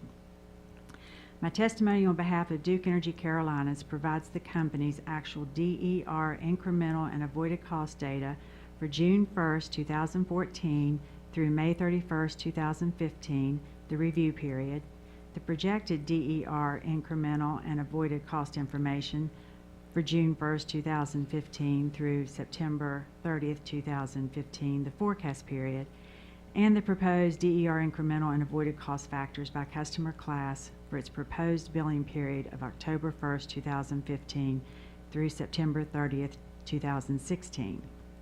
Also, for purposes of the billing, the annual per account charge, Duke Energy Carolinas proposes to apply the charge to each account defined as an agreement or tariff rate between Duke Energy Carolinas and a customer, with the exception that certain accounts will not receive the per account charge because of the near certainty that these agreements represent small auxiliary service loads associated with other primary residential, commercial, or industrial service accounts on which the charge will be assessed. In all other respects, my summary of my testimony filed on behalf of Duke Energy Progress provides the summary of my testimony filed on behalf of Duke Energy Carolinas. This concludes the summary of my direct and rebuttal testimony. Thank you, Ms. Smith. Please answer any questions the commissioners have. All right, thank you. Mr. Gowdy, any questions for Ms. Smith? No, ma'am. No questions. All right, commissioners, questions for Ms. Smith? Madam Chair. Commissioner Elam. Hey, good afternoon. Good afternoon. In your pre-filed direct testimony, you reference Code Section 5839-150, correct? Yes, sir. And that section essentially states that the commission shall not approve a DER program where the cost busts that cap of $1 a month for residential, $12 a year, and the other figures for the industrial and the commercial, correct? Correct. You've done some projections in your testimony, I believe, as to what the expected costs for year 1 through 5 are. That's correct. I Okay, have. can you summarize what your projections are? The projections for the incremental cost for each class for Duke Energy Progress and Duke Energy Carolinas all fall below the cap for each customer class. $12 for residential, $120 for commercial, and $1,200 for industrial. So they all are below the 12, the $120, or the $1,200. Okay, is that true for all 5 years? On our projections right now, no, it is not true for all 5 years. I want to get to the proposal that's been put forward in the settlement agreement about carrying forward excess. Okay. Now you said you don't expect it, I guess, until the later period of the 5 years, but just hypothetically. Okay. If costs for a residential class were, say, instead of $12 for the first year, that they were $24. You got just an incredible response. The customers, well, let's back up here. What are you going to charge for year 1? Do you have a base charge you're going to start? Yes, we do have a base charge, and the charges currently in my testimony do not reflect the changes we've made during the settlement. Okay. So the charges we do expect to incur will be filed with the with the respective fuel filings, either the the DEP fuel filing's already been made, so there will be a subsequent supplemental DEP fuel filing once these programs are approved and we know so we can rerun our numbers. But so yes, but we expect the residential charge to be below the $1 per month for all the residential customers. And now you asked me what would happen if it was over, if the actual ended up being over? If it ended up being over, you proposed to not go above that $1. And we will not go above collecting from the customer. To carry over those costs to year 2 and recover it as part of the fuel factor. Well, what will happen is, let's say, for example, with the residential as an example, say for the residential customers, if you take the number of accounts times the $12 a year, we came to $1 million we could collect from that certain class of customers. And we had this huge response, and it turned out that on the overall DER costs, we spent $2 million more. The residential customers' allocation of the actual DER incremental cost would be $2 million. So what we would do is carry that $2 million over as a DER incremental cost in the next year, and we would allocate that $2 million, or that $1 million, I'm sorry, the extra $1 million, plus the carrying cost among all the customer classes. Okay. Well, let me see if I get it straight. Would the carryover costs be part of the $1 a month? Yes, or it would be be. Separate from in another portion of the fuel factor? No, it would be part of the $1 per month. So the customers never get charged more than the cap. Okay. If you have very good response throughout the 5 years. And you are never able to go above that dollar for 5 years, and you still have unrecovered costs, what then? We would just carry them forward. But I think the way they have done their projections, that we may not be able to recover all of our costs in one certain year from, it's usually residential and industrial customers due to the allocations. But after that, we'll be able to recover. So they're not projecting to really spend more than we can recover from our customers.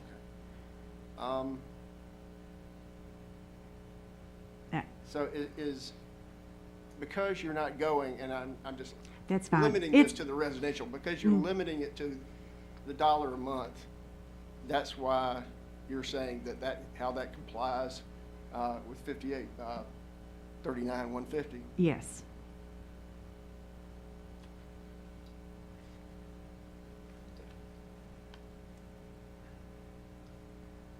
And in addition to the end of the 5 years, if you exhaust all that set cost recovery ability before you reach the target installed capacity of the 2%, I'm sorry, the 2% limit, it just keeps going. Yes, sir, it will. Okay. And like with the, we were talking about the 10-year subscription earlier, that will go on we'll have DER charges for more than 5 years, the DER incremental. They will go on until all the programs are finished, and we don't have the DER programs anymore.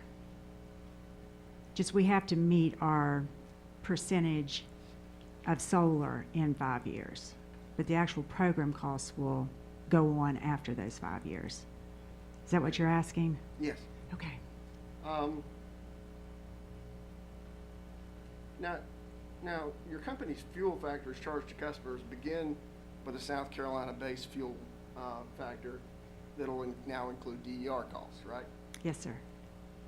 Could you list the various factors, such as the South Carolina environmental factor, that will be added to or subtracted from the company's fuel factors? Oh, okay. So like what the new fuel tariff sheet will look like? Yes. Okay, so we'll have the base fuel like we've had, and then we'll have the environmental fuel factor still. And then last year we added the Act 236 purchase power fuel factor. So now we're going to have a fuel factor related to the avoided cost, the purchase power, that will be separate. And then we'll also have a $1 per account charge. And so all that will be on the fuel tariff sheet.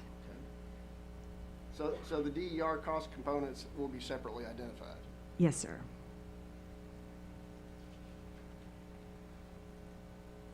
On page 9 of your direct testimony, you discussed transparency of the per account annual caps.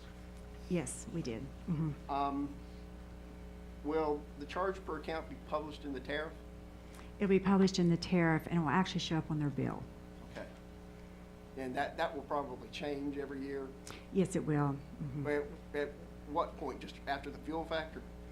It will change with the new fuel rate. So, for example, DEP's new fuel rate goes into effect every July 1st, so that factor will change every July 1st. Okay. And for Duke Energy Carolinas? It will change October 1st with the new fuel factor of each year. And whenever you finally complete the merger, you have no idea what happens then, right? I hope I'm going by then, so. Okay. That's excellent. And the charge will be printed as a line item on customer bills. I believe you said that? Yes, sir. What will it say? Oh, I don't know. Well, do you have any just notion about how it will appear on a customer's bill? Maybe the distributed energy resource charge? Which will probably do nothing but prompt phone calls, I'm guessing. Then they will, and we've had similar situations in other states where we had a new line item, and our customer service center will be prepared to tell them what the distributed energy resource charge is. Did you change what was on the bill as a result of the telephone experience? No, we didn't. And a lot of people won't notice until it gets a little larger. You know, the residential customers with $1, it just depends. I think something happened with your microphone, Ms. Smith. We can't Oh. hear you anymore. Am I still there? Yeah, okay, I'm Yeah, sorry. okay. Yeah, so, Well, I've seen customers complain about a nickel well, that's on the true. bill. So you may be a bit optimistic. Yeah, I might be. Will there be more of an explanation printed, I don't know, on the back of the bill, in a paragraph on the bill on the first time No, it we have shows up? the customer notice that goes out with the fuel, so it'll go out along with the customer service. You know, the Ju- customer notice that we send out. Bill insert? Yes. That, yeah, that probably, unfortunately, a great deal of the time makes it into the trash before it's ever looked at. That is true, yes. And we'll Um, also have our website, you know, which has the information, Okay. so I guess they can call that. So if you get a call from a customer saying, are you telling me I'm paying for my neighbor's solar panels? I don't want to do that. You tell him what? Well, that's a good question. Well, we just say, you know,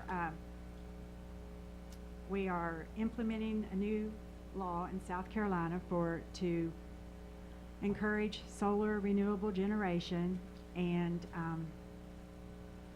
due to that law, we are allowed to recover the cost of this from every customer. Okay. Thank you. I might like to be around to hear that. Yeah, I was going Oh, to say. I know, believe me, so. Good yeah. luck with that, Ms.